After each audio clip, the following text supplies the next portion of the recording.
ये जगत एक कोलाहल है, पूरा जगत ये कोलाहल है जहाँ पे भाग दौड़ ज़्यादा है, ज़िंदगी भाग दौड़ की बहुत ज़्यादा है। और इस कोलाहल में आप ये मत सोचो, आप अपना जीवन देखो कि आपका जीवन क्या है। सारा संसार ऐसे ही खेल कूद, काम धंधा, बिजनेस और जो सत्कर्म, कुकर्म, अधर्म, अत्याचार, अनाचार, व्यभिचार, लूटपाट, ये सारा संसार इसी में ही मस्त है। ये संसार इस तरह से माया में ग्रसा हुआ है, ग्रसा हुआ संसार है जो माया से भ्रमित है। और ये सब पुतले हैं जो आप ये देख रहे, ये सब पुतले हैं।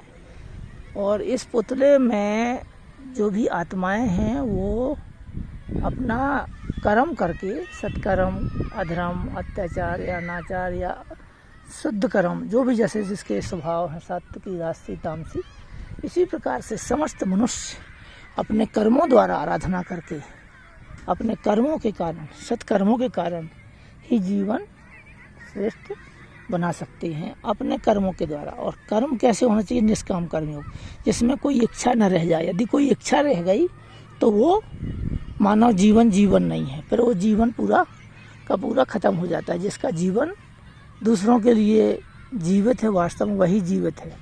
जिसका जीवन दूसरों के लिए है उसका जीवन श्रेष्ठ है। बाकी तो कुत्ता कौआ भी अपना पेट भर लेता है। तो परोपकार में जीवन जियो और निष्काम कर्मयोग, कोई कर्म की आसक्ति न रह जाए। जैसे कृष्ण भगवान थे, आसक्ति से रहित थे।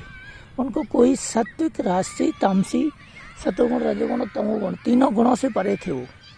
वो हर तीनों गुणों से परे थे। उनके पास कोई भी गुण में व्यवहार करते ना तो कोई नहीं, उनके गुण में व्यवहार करते कोई नहीं करता था। आपस में व्यवहार करते थे, कोई टेंशन नहीं, चिंता नहीं, भय नहीं, क्रोध नहीं, ईर्ष्या नहीं, दंभ नहीं, द्वेष नहीं, पाखंड कुछ नहीं।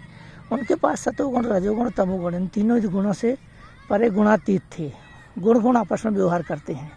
माया में भ्रमित होने के लिए लोभ, मोह, काम, क्रोध, मद आदि, इन सब में 10,000 हाथियों का बल है। काम में देव में 10,000 हाथी का, क्रोध में 20,000 हाथी का, मोह में 30,000 हाथी का, लोभ में 40,000 हाथी का, अहंकार जब मैं हूँ, मैं सुंदर हूँ, मैं खूबसूरत हूँ, मैं हीरो हूँ, मैं राजा हूँ, रंक हूँ, फकीर हूँ, धनिया बनिया हूँ, तिलिया हूँ, सेठ साहूकार हूँ, मैं जो भी जिसका मन में अहंकारमय जीवन है, फिर वो जीवन श्रेष्ठ नहीं होता। वो जीवन बर्बादी की तरफ, शरीर नष्ट हो जाने के बाद यदि आत्मा का आत्मज्ञान नहीं होता, मनुष्य को अपना आत्मज्ञान नहीं होता, तो फिर मनुष्य का जीवन बेकार हो जाता है। तो मनुष्य का जीवन कब सही होता है?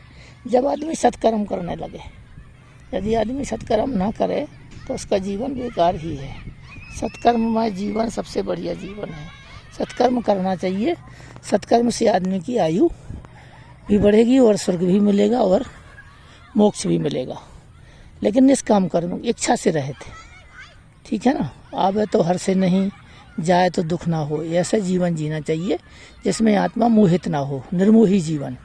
क्योंकि वैसे भी आत्मा को, शरीर को त्याग देना, चाहे सुंदर शरीर हो, चाहे खूबसूरत शरीर हो, चाहे बदसूरत शरीर हो, चाहे धनीवान शरीर हो, चाहे पहलवान शरीर हो, सब प्रकार के शरीरों को मनुष्य त्याग देगा। कोई शरीर को अपने साथ लेके जा नहीं सकता। तो आत्मज्ञानी को जीवन कैसा है? अपने आप को जान लेना, मेडिटेशन के द्वारा, ध्यान योग के द्वारा, आत्मज्ञान के द्वारा। और जिसके अंदर विल पावर नहीं है, आत्मज्ञान नहीं है, वो सूकर, कुकर, पशुओं की तरह जीवन जीता है। पशु भी भोजन करते हैं, पशु भी मैथुन करते हैं, बच्चे पैदा करते हैं, और पशु भी संसार में खाना पीना खाते हैं और कर्म करते हैं। तो इस प्रकार का जो जीवन है वो मनुष्य का जीवन नहीं है, वो नारकीय जीवन है, नरक योनि है ना। जो हमारे में पृथ्वी, आकाश, पाताल, वायु, जल और अग्नि, जो 5 तत्व हैं, इसमें जो 3 गुण हैं, सतोगुण, रजोगुण, तमोगुण, ये आपस में लड़ते रहते हैं।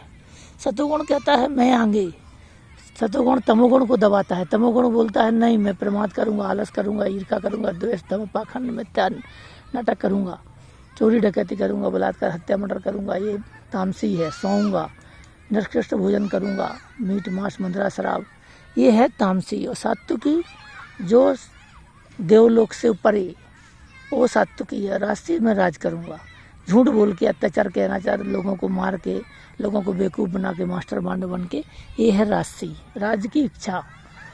तो इन तीनों गुणों से जो परे हैं वो है मोक्ष प्राप्ति, उसको बोलते हैं मोक्ष की प्राप्ति। और मोक्ष प्राप्ति सिर्फ उसी को हो सकती है।